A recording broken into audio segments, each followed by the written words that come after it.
Some houses don't die. They just wait for someone to remember them. And when Sister Mercy finally does, the crows start whispering her name. Welcome to Tongue of the Serpent, a Southern Gothic horror podcast where every secret has wings, and redemption is just another kind of haunting. Tonight's story is Consultation with Crows, where the memories of the Order begin to stir. Sister Mercy travels north to a house that remembers her better than she remembers herself. There, among the crows and the broken circles, she'll face what she buried in the fire and learn that some wounds heal only when you stop calling them holy. A Consultation with Crows. Prologue. The house next door. The house of crows.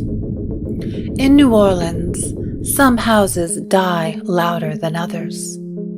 The house behind the crew of the Morning Star did not die. It waited. Its windows were shuttered, but not sealed. Its iron balconies wept rust like old blood. Vines crept along its bones, with the patience of stories long untold. Most assumed it was empty, just another ruin in the quarter, sagging into history. But Sister Mercy had learned to mistrust what people assumed, especially when it came to the crows. She stood now in the crew's back courtyard, a candle flickering at her side. Dust curled like incense through the air. The ivy-choked bricks were slick with the last rain, and the wrought iron gate that separated the crew from the house beyond pulsed faintly, like it remembered something it could not bear to say aloud. Lucien emerged from the shadows, as he often did, coat unbuttoned, expression unreadable. You feel it too? He said quietly. She nodded. The house never sleeps. They stood for a long moment, listening to nothing and everything. Then Mercy broke the silence. I need help. Lucien raised an eyebrow, not in doubt, but in recognition of how rarely she allowed herself that word. I remember the Order. She continued. I remember our rules, the rituals, the way fire smells when it takes everything holy with it. I remember the ash sticking to my skin. I remember running. But I don't remember why. I don't remember what happened before the fire. I don't remember who I was those last few years. Lucien folded his arms. You think that someone took the memory? She shook her head. I think I did. I think I locked it away, buried it. I just don't know what I was trying to protect myself from. Lucien was silent for a long moment. I could send you, Evelyn. No. Mercy's voice was firm. Evelyn's not well. She's still tangled up with the root heart. If she tried to reach inside me right now, I think it would break her. This... She gestured toward her temple, her chest, her whole body. Has to be about me. Just this once. Lucien sighed. It was not frustration, but the weariness of someone holding too many doors open for too many broken souls. He stepped back inside and returned with something she hadn't seen in years. An old black rotary phone, coiled and heavy. It wasn't plugged into anything. Of course it wasn't. Lucien dialed. The line clicked once, then silence. Then a voice like a forgotten lullaby laced with stormwater. He spoke simply. Cecilia, it's Lucien. I'm calling in a debt. He didn't wait for an answer. He simply hung up. Mercy looked at the gate. Are they there now? She asked. Lucien gave a tight smile. The crows are always watching. even when they pretend not to be. She didn't respond, just turned her gaze back to the shadowed house beyond the gate, its shutters closed, but not blind. Somewhere inside, someone lit a candle, and upstairs, behind the lace-curtained window, a white crow moved across the sill, watching, waiting, remembering. Arrival at the Crowe farm. The House of Crows. The highway gave way to red clay roads, soft and crumbling at the edges. Pines lined the route like silent sentries, bowing ever so slightly toward the center, as if whispering blessings or warnings. The deeper north she drove, the thicker the air became, until it hung heavy with humidity and something older than weather. The kind of silence that pressed into the lungs, the kind that watched. The mailbox was the only sign she had arrived. Blackened iron, paint flaking away, carved with sigils that twitched if you looked too long. A crow's feather, bone white, was tucked into the flag slot. She turned down the gravel path. The land unfolded slowly. The farmhouse sat like an ancient memory at the center of 10 overgrown acres. Wisteria strangled the porch columns. Statues leaned under the weight of moss. A wind chime made of teeth clattered softly from a pecan tree, even though the air was still. This had once been a sweet potato farm. Lucian had told her that. Acres upon acres of sun-baked labor and moon-whispered rituals. Most of it had been sold off. What was left had gone feral. And standing at the edge of the path was Cecilia Crowe. She was barefoot, of course, wrapped in layered linen the color of old paper and dried rose petals. Her hair was wild, streaked silver and black, like smoke at twilight. Her eyes, too pale, too steady, caught the sun and did not blink. "You came heavy," she said, "but not broken." I came looking, Mercy replied. "You've got a wound," Cecilia said, tilting her head slightly. "One sealed in spells and silence. Let's see what it's hiding." From the shadows of the porch, her brother Benedict stepped into view. Taller than Mercy expected, shoulders square like someone bracing for thunder. His expression carried the softness of sorrow worn thin by time. He nodded once. "We've set the circle. If you're ready." She was. The first circle. The House of Crows. The sunroom was not meant for sunlight. What little light crept through the warped glass came filtered in strange colors. Seaweed green, bruise purple, old gold like candle smoke. The windows had once been painted shut, then reopened, then shut again. The walls pulsed gently beneath layers of faded floral wallpaper, as if the house were holding its breath. Sister Mercy stood at the threshold, uncertain. Her hands itched. The scar on her shoulder, one she'd never been able to explain, tingled like it remembered something she didn't. Inside, the room breathed relics. A table was set with rusted knives and cracked bone charms, teeth wrapped in copper wire, a bowl of black salt still damp with whatever storm it had been gathered from. Strings of knotted twine hung from the ceiling like forgotten spells mid-sentence. Every corner of the room whispered, just low enough that you couldn't tell whether the sound came from the walls or your own blood. Cecilia stood in the center, barefoot, eyes half-lidded. Benedict was near the doorway, grounding the space with his silence. His palms were flat against the floorboards, as though listening for tremors from beneath. Cecilia beckoned. "Come into the circle, sister." The salt pattern was not a circle. Not exactly. More like a spiral that had gotten lost halfway through a story.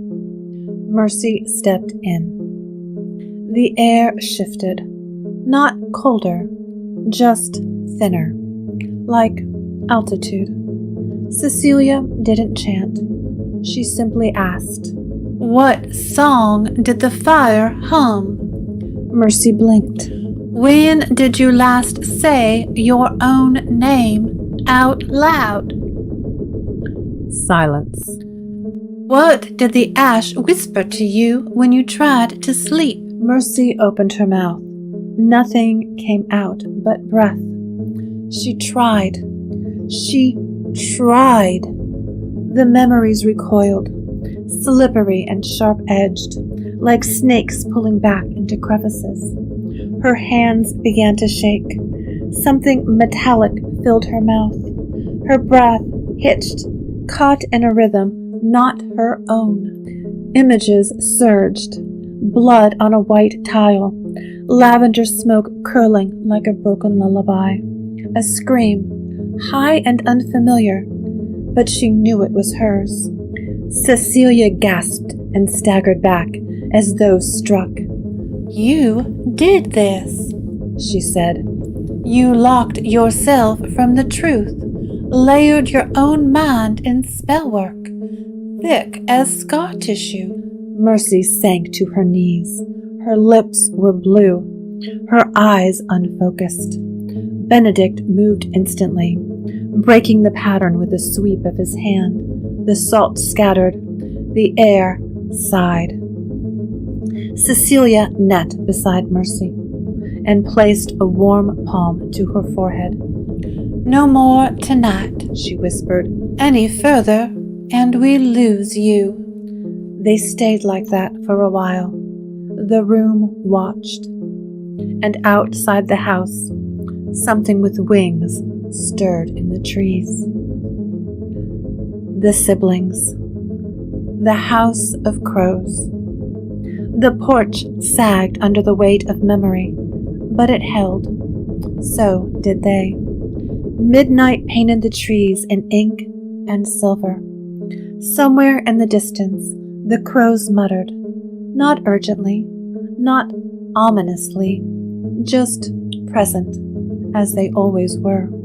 Cecilia sat curled on the swing, her shawl looped around her shoulders like armor woven from dusk. Benedict stood at the rail, watching the moon slip behind the clouds like it was avoiding eye contact. Inside, Mercy slept, fitfully. "She's strong," Benedict said quietly. "You can feel it, even in the broken places." Cecilia didn't look up. "Strength isn't the absence of breaking.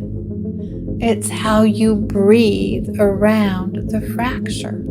He nodded, almost to himself. They sat with the silence for a while. It was less hostile now, less a battlefield, more an old bruise they were learning to ignore. Cecilia spoke first. "Do you ever wonder what it would have been like if we'd both stayed?" Every day. "That doesn't undo anything." I know. A moth threw itself at the porch light, over and over. Benedict watched it until it gave up or burned out. He wasn't sure which. I thought once I came back, once I stayed, that maybe the land would forgive me. He said. That maybe you would. "The land doesn't forgive," Cecilia murmured. "It remembers, like the well, like the ash tree, like me." There was no accusation in it, just truth, worn and weightless with repetition. Benedict finally sat beside her. Not too close, just enough. We work better now. He offered. She gave a half-smile. That's because we both finally stopped trying to rewrite the script. I still get the urge sometimes. Old habits. They didn't speak for a moment. The swing creaked softly beneath her. Then Cecilia said, "You're not a savior, Ben. You don't have to carry me." I know, he said. But maybe I can walk beside you without flinching. She glanced at him, eyes soft and storm bright. Maybe. A crow called once in the trees. Not a warning, not a curse, just a sound. Just the night saying, "I see you both." Cecilia didn't take his hand, but she didn't pull away either. And in their quiet, almost closeness, something like healing found room to settle. A crack in the seal. The House of Crows. The circle had been redrawn at dawn. The sun filtered through the warped glass in hushed tones. Peach and pewter, like a sky still deciding what kind of day it would be. The salt spiral was simpler this time. No teeth, no knives, just ash and thread, laid out with careful hands and older grace. Cecilia worked without speaking. Benedict lit a small coal burner in the corner, scenting the air with cedar and juniper. The atmosphere was softer now, less like an exorcism, more like opening a locked window after a long storm. Sister Mercy sat in the center with her knees drawn up, eyes closed, fingers loosely entwined in her lap. "We won't force it," Cecilia said. "We'll ask gently." She stepped behind Mercy and pressed 2 fingers to her temple. Her thumb rested briefly at the nape of Mercy's neck, a gesture more mother than mystic. "Breathe," she whispered, "and let what needs to rise, rise." The air thickened. The room leaned inward.